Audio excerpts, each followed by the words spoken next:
Hello guys, welcome to my channel Mentorgenics.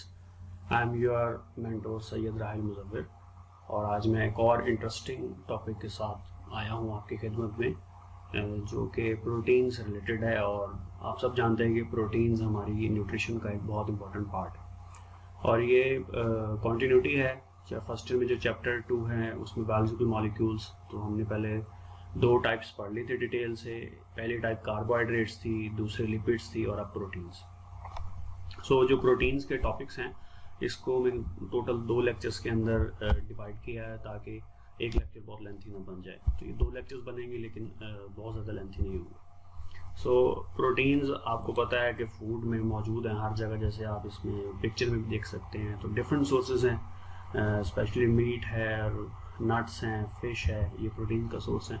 So proteins का जो word है that is derived from proteios which means of prime importance. अब आप देखें कि इसकी इतनी ज़्यादा इम्पोर्टेंस है कि सेल में सबसे ज़्यादा अबंडेंट ऑर्गेनिक कंपाउंड प्रोटीन है। और अगर आप ड्राई सेल वेट लें, सेल का मतलब ये है कि अगर आप सेल में से वाटर को निकाल दें और जो वेट बचता है उसमें से 50% वेट जो है वो प्रोटीन्स का होता है। तो इतनी ज़्यादा इसकी इम्पोर्टेंस है और ये हर तरह के लिविंग सेल में है और सेल के हर पार्ट में, सेल मेम्ब्रेन के अंदर है, डिफरेंट ऑर्गेनेलिस के अंदर है, साइटोप्लाज्म के अंदर है, एंजाइम्स की फॉर्म के अंदर है, चैनल प्रोटीन्स की फॉर्म में है, कैरियर प्रोटीन्स की फॉर्म में। तो it is present in all types of cell, in all parts of cells. अब अगेन प्रोटीन्स क्या हैं? दीज आर पॉलीमर्स, जैसे हमने कार्बोहाइड्रेट्स का पढ़ा था और कुछ लिपिड्स का पढ़ा था। और ये पॉलीमर्स किसके हैं? These are polymers of amino acids.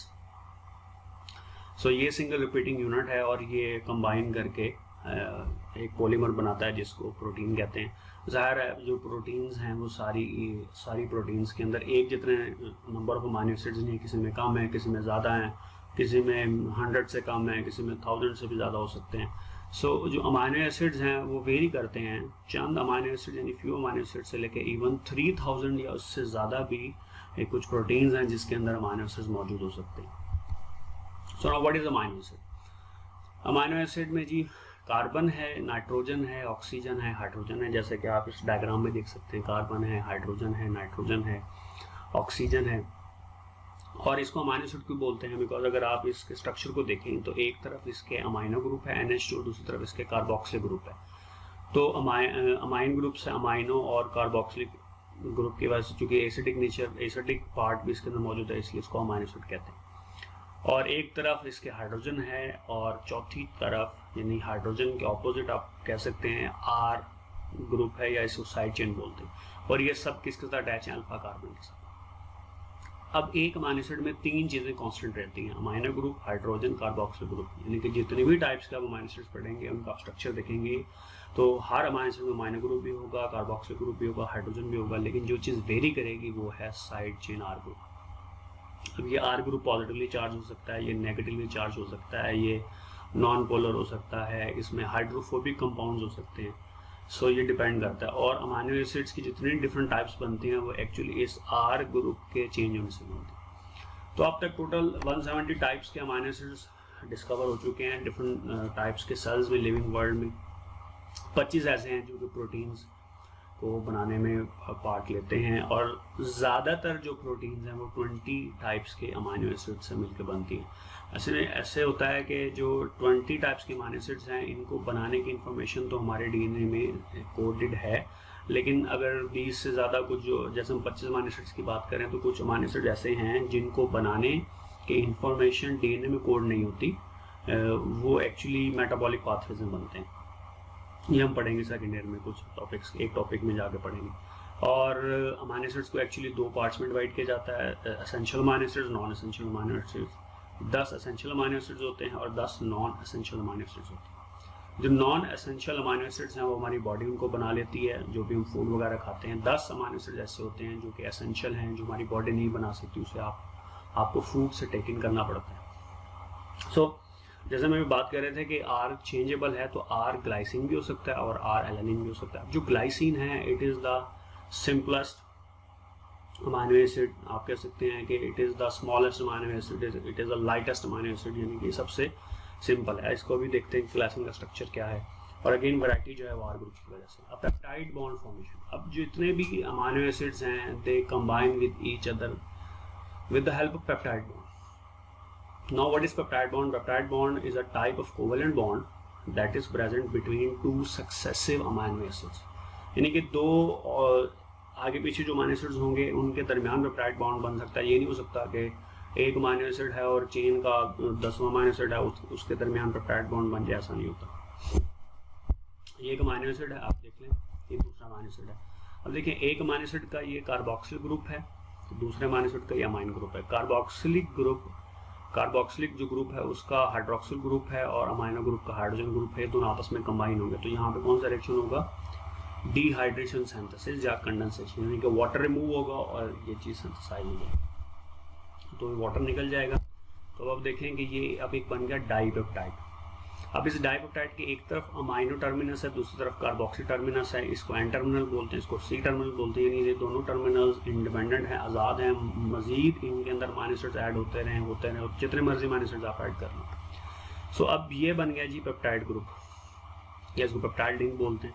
So CN bond, जैसे हमने बड़े वेरी फर्स्ट लेक्चर के अंदर इसको हमने पढ़ा था कि CN जो बॉन्ड है वो प्रोटीन्स के अंदर होता है।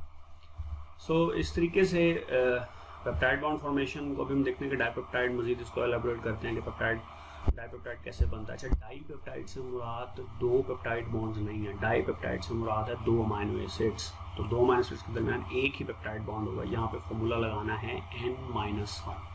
सो जितने नंबर ऑफ अमाइनो एसिड्स होंगे वो इज इक्वल टू N है, उसमें से एक माइनस कर देंगे तो वो नंबर ऑफ पेप्टाइड बॉन्ड आ जाएगा। सो पेप्टाइड बॉन्ड फॉर्मेशन से डाइपेप्टाइड बनेगा, इसी तरीके से ट्राइपेप्टाइड बनेगा। अब ये देखिए, ये है glycine, it is the simplest and smallest amino acid. इसके एक तरफ अमाइन ग्रुप है, एक तरफ कार्बोक्सिल ग्रुप है, एक तरफ हाइड्रोजन है, और जहाँ पे आर ग्रुप एक्चुअली सिंबॉलिक होता है। अब आर ग्रुप की जगह अगर यहाँ पे हाइड्रोजन आ जाएगा तो ये हो जाएगा जी सिंपलेस्ट अमाइनो एसिड ग्लाइसिन। ठीक है जी, it will combine with another amino acid that is alanine. अब आप देखें ग्लाइसिन और एलानिन में क्या फर्क है? दोनों के अंदर अमाइन ग्रुप है, दोनों में हाइड्रोजन है, दोनों में कार्बोक्सिल ग्रुप है, लेकिन दोनों में आर ग्रुप में चेंज है। ग्लाइसिन में आर की जगह हाइड्रोजन था, एलानिन में आर की जगह CH3 ग्रुप था। तो जब ये कंबाइन होंगे तो ऑब्वियसली कार्बोक्सिल ग्रुप का OH और अमाइन का H, तो वाटर रिलीज होगा, डिहाइड्रेशन सिंथेसिस होगी और एक डाइपेप्टाइड बनेगा। उस डाइपेप्टाइड का नाम क्या है? ग्लाइसाइल एलानिन। ये डाइपेप्टाइड है। अब यहाँ पे आप एक और अमाइनो एसिड ऐड कर दें ट्राइपेप्टाइड, फिर एक और ऐड कर दें टेट्रासो, इस तरह से चेन इंक्रीज होती रहती है।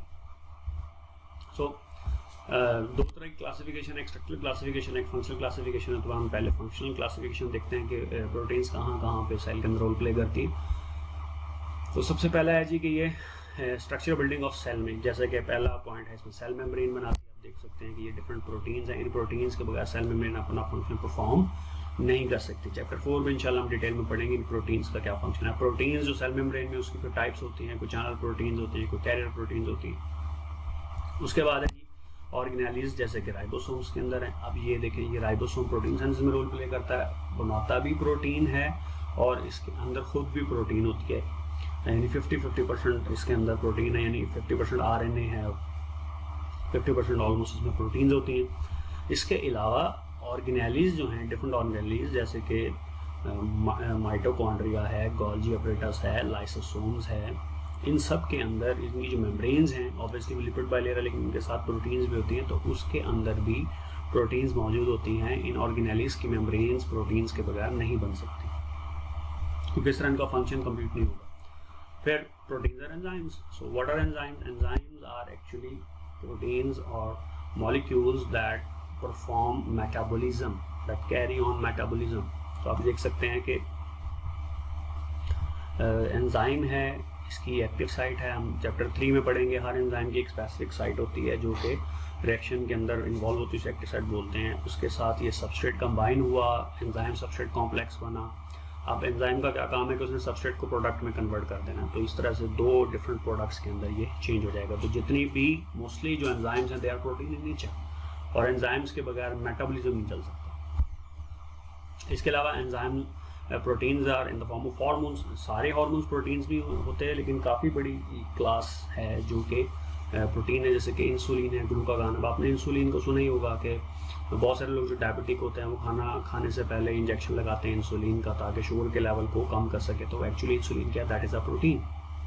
जो हार्मोन्स हैं ये डिफरेंट ग्लैंड से प्रोड्यूस होता है, जैसे पिट्यूटरी ग्लैंड है, पिनियल ग्लैंड है, टेस्टिस हैं, ओवरी है, pancreas, thyroid, thymus, adrenal glands, brain भी, इवन ब्रेन का पार्ट है जो कि हार्मोन्स को प्रोड्यूस करता है। अब एंजाइम्स और हार्मोन्स में एक डिफरेंस बता देता हूँ कि एंजाइम्स जो हैं वो मेटाबॉलिज्म को कैरी ऑन करते हैं, जबकि हार्मोन्स मेटाबॉलिज्म को रेगुलेट करते हैं। मतलब ये है कि अगर आपने खाना खाया है तो एंजाइम्स जो कार्बोहाइड्रेट को ब्रेक कर रहे हैं, उन्हें इस चीज़ से गर्ज नहीं है कि आपके ब्लड में ग्लूकोज का लेवल बढ़ रहा है। अगर आप उन्हें ग्लूकोज प्रोवाइड करेंगे, स्टार्च ग्लाइकोजन, तो वो ब्रेक करके उसको ग्लूकोज में कन्वर्ट कर देगा, ठीक है। लेकिन जो हार्मोन है उसका क्या काम है कि अगर ग्लूकोज का लेवल ब्लड में बढ़ गया तो इंसुलिन पैदा होगा, बड़े लेवल को कम करेगा, और अगर ग्लूकोज का लेवल फास्टिंग के दौरान कम हो गया तो ग्लूकोगान रिलीज होगी और वो प्रोटीन्स को, फैटी एसिड्स को तोड़ के ग्लूकोज को के लेवल को बैलेंस करेगी। तो जो रेगुलेशन है वो हार्मोन्स करते हैं, जो मेटाबॉलिज्म के रिएक्शंस को कैरी ऑन करना है वो एंजाइम्स का काम।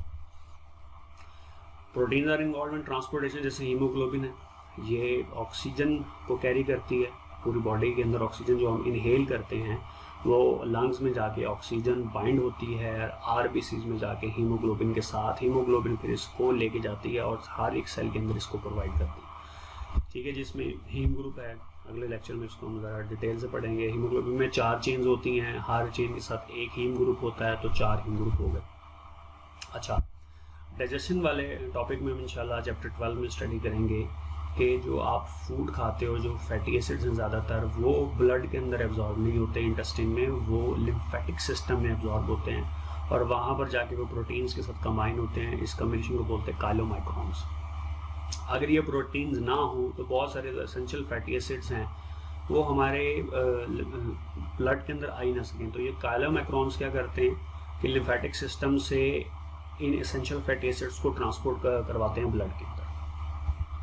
इसी तरह मेटालोप्रोटीन्स, बहुत सारे प्रोटीन हैं जो कि मेटल्स को बाइंड करती हैं, तो इस तरीके से मेटल्स को कैरी ऑन करते हैं। आपको पता है कि मेटल्स बहुत ज़रूरी हैं, जैसे जिंक आजकल हम सुनते हैं क्योंकि कोरोना वायरस की पेंडेमिक है, तो जिंक बहुत इंपॉर्टेंट है क्योंकि वो इम्यून सिस्टम को अपग्रेड करती है। तो इस तरीके से जिंक का मेटल है, उसका बॉडी में होना ज़रूरी है। तो बहुत सारे मेटल ऐसे जिनको ट्रांसपोर्ट करने के लिए बॉडी में प्रोटीन्स की जरूरत पड़ती है। इसके अलावा डिफेंस में एंटीबॉडीज़ का आपने नाम सुना हुआ है, हर एंटीबॉडी के अंदर 4 चेंज होती हैं, तो ये डिफेंस के अंदर रोल प्ले करती है, इम्यून सिस्टम का पार्ट है। आप ये देख सकते हैं डायग्राम, ये कोरोना वायरस के साथ बेतहाशा एंटीबॉडीज जो हैं वो अटैच हैं और उसको किल करने की कोशिश कर रहे हैं। अगर एंटीबॉडीज ना हो तो बहुत सारे प्रॉब्लम्स हो सकते हैं। तो स्पेशली कोरोना के केस में भी यही हो रहा है कि विटामिन डी की डेफिशिएंसी की वजह से जो आपका एंटीबॉडीज़ का सेटअप है वो रेगुलेट नहीं हो पाता, और जो आपकी इम्यूनिटी का दूसरा पार्ट है जो कि बाय बर्थ होता है वो इन्फ्लेमेशन कर देता है, और इस इन्फ्लेमेशन को ख़त्म करने के लिए एंटीबॉडीज़ वगैरह नहीं होती, जिसकी वजह से डेथ रेट बहुत ज़्यादा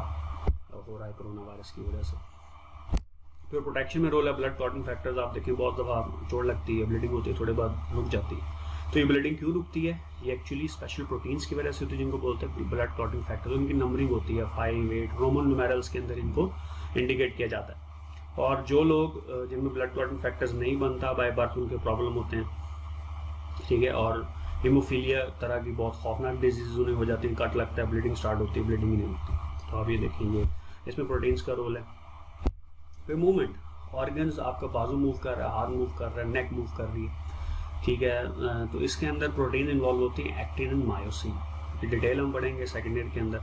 तो ऑर्गन्स की मूवमेंट के अंदर इन प्रोटीन्स का रोल है। तो आप ये देख सकते हैं कि एक्टिन और मायोसिन आपस में कंबाइन होती है, इनकी लेंथ कम होती है और इस तरीके से मूवमेंट होती है। आगे डिटेल है सेकेंड ईयर के अंदर इसकी। फिर ऑर्गेनिजम्स की मूवमेंट, जैसे बैक्टीरिया मूव करता है, चैप्टर 6 में हम पढ़ेंगे।